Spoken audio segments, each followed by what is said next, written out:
3 साल हो चुके थे बेटे को अपना घर छोड़कर विदेश में बसे हुए। इन 3 सालों में बूढ़ी माँ और ज्यादा बूढ़ी हो गई थी। 75 वर्ष की उम्र में सुलोचना देवी की याददाश्त काफी कमजोर होती जा रही थी। उन्हें रोजमर्रा की चीजें याद ना रहती, लेकिन जो उन्हें हमेशा याद रहता वह था उनका बेटा। दिन हो या रात, एक पल भी ऐसा ना होता जब उन्हें अपने बेटे की याद ना आती। दूसरी तरफ बेटा था जो साल भर में एक आध बार अपने माँ को फोन कर लिया करता और 1-2 मिनट से ज्यादा बातें भी ना किया करता।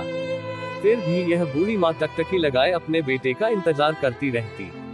दिन बेटे का विदेश से फोन आया। हेलो हेलो, सुन रही हो ना माँ? अनिल बोल रहा हूँ, तुम्हारा बेटा। कैसी हो माँ? मैं ठीक हूँ बेटा, तुम बहू और मेरा पोता कैसा है? माँ ने पूछा। सब अच्छे हैं माँ, मैं अगले हफ्ते गाँव आ रहा हूँ माँ तुम्हें लेने। अब हम सब साथ में ही लंदन में रहेंगे माँ। तुम्हारी बहू कह रही थी माँ को यहाँ पर लेकर आओ, बेचारी अकेली वहाँ परेशान होती होगी। बेटे ने कहा। एक माँ की बूढ़ी सूखी आंखें आंसुओं से भीग गई। उसके कमजोर शरीर के नस नस में खुशी की लहर दौड़ गई। बेटे और बहू का अपने प्रति प्रेम देखकर माँ का मन खुशी से भर आया। बेटे ने आगे कहा, माँ तैयार रहना माँ, मुझे ज्यादा दिन छुट्टियाँ नहीं है। जिससे जितने पैसे लेने हैं लेकर रखना, तब तक मैं प्रॉपर्टी डीलर से बात कर लेता हूँ। घर के लिए? माँ ने पूछा। हाँ माँ, गांव का घर हमें बेच देना पड़ेगा। अब हम साथ में ही रहने वाले हैं तो वहाँ पर घर रखने का कोई मतलब नहीं है माँ, बेटे ने कहा। बुढ़ापे की वजह से ठीक से चलने में असक्षम माँ ने पूरे मोहल्ले में घूम घूम कर अपनी इस खुशखबरी को सबको सुनाया।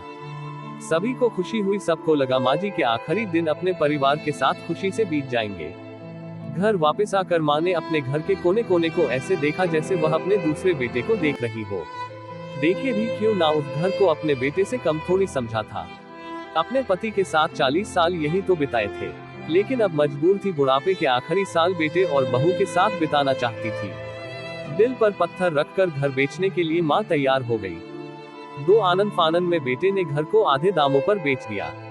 माँ ने ज्यादा नहीं, लेकिन जिन चीजों से दिल लगा था उन चीजों को समेटा और बेटे के साथ टैक्सी में बैठकर एयरपोर्ट के लिए चली गई। एयरपोर्ट पर आकर बेटे ने माँ से कहा, माँ तुम यहाँ बेंच पर बैठो, मैं सामान और बोर्डिंग पास की जांच करा कर आता हूँ। वहाँ वक्त लगता है और खड़ा रहना पड़ता है, तुम्हें तकलीफ होगी। तुम यही आराम करो, मैं यूँ गया और यूँ आया। माँ बेंच पर बैठ गई और बेटा अंदर चला गया। काफी समय हो गया बेटा वापस नहीं लौटा। माँ सोचने लगी, ज्यादा भीड़ होगी इसलिए देर लग रही होगी। उद्धरण चिन्ह। अंधेरा होने को आया, अब तो लोगों की चहलकदमी भी कम होने लगी। माँ को अब चिंता होने लगी। एक कर्मचारी ने आकर पूछा, किससे मिलना है माँ जी आपको? यहाँ पर क्यों बैठी है? डरती हुई आवाज में सुलोचना देवी बोली, मेरा बेटा अंदर सामान की जांच कराने गया है। लंदन जा रहे हैं हम। क्या नाम है माँ जी आपके बेटे का? कर्मचारी ने पूछा। अनिल नाम है मेरे बेटे का, सुलोचना देवी ने बताया। कर्मचारी अंदर गया और थोड़ी देर बाद बाहर लौटा।